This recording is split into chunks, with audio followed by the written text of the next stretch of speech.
Hello everyone and welcome back to Algebra 1. Today we are continuing with concept number 3, which is multiplying and dividing rational expressions. So we've gone over all the different ways to multiply a rational expression times a rational expression. But what about dividing? Let me show you this. And the reason I went over multiplying first is because it's going to be used when we are dividing as well. Let me show you why. Here I have my example already on the board. I have x squared minus 25 over 4x plus 28 divided by x minus 5 over x squared plus 9x plus 14.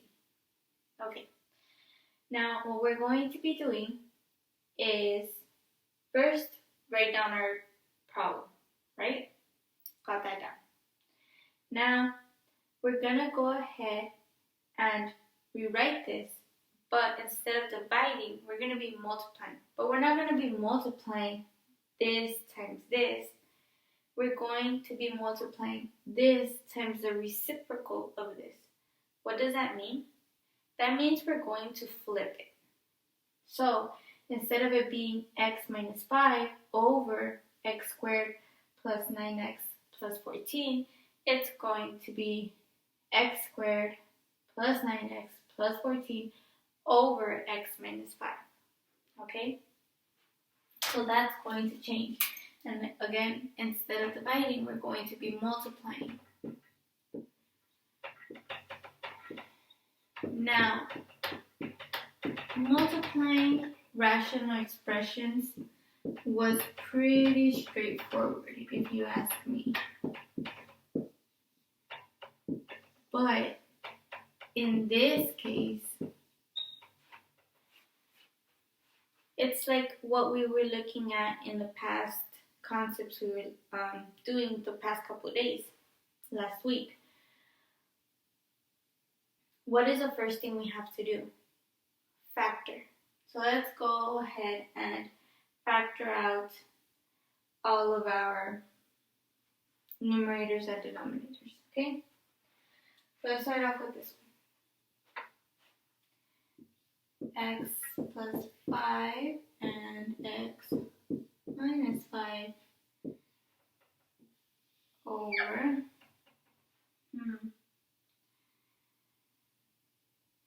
4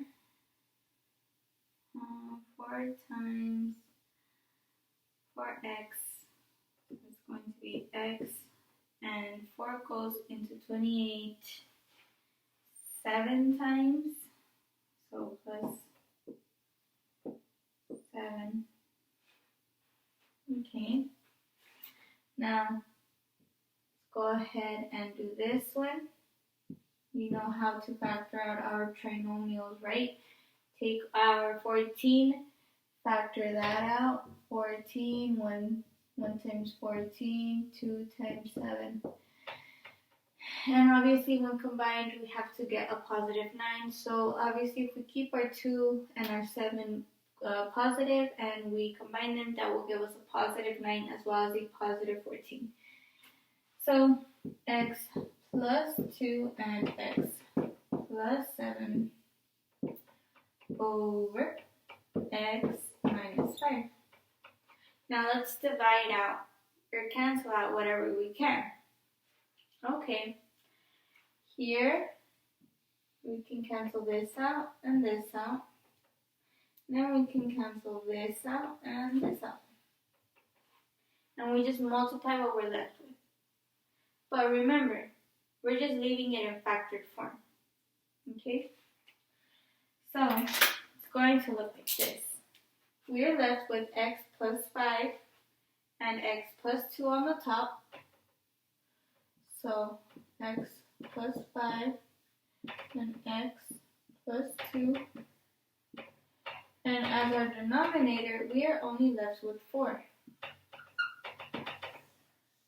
And this is our final answer. So,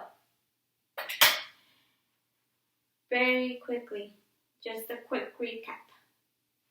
when we are dividing two rational expressions in this method, we're going to really just be multiplying. But we're not going to be multiplying by what we write out when we're dividing. We're going to be multiplying times the reciprocal. Again, that is just this fraction or this rational expression flipped. So the denominator then becomes the numerator, and the numerator then becomes the denominator. Okay?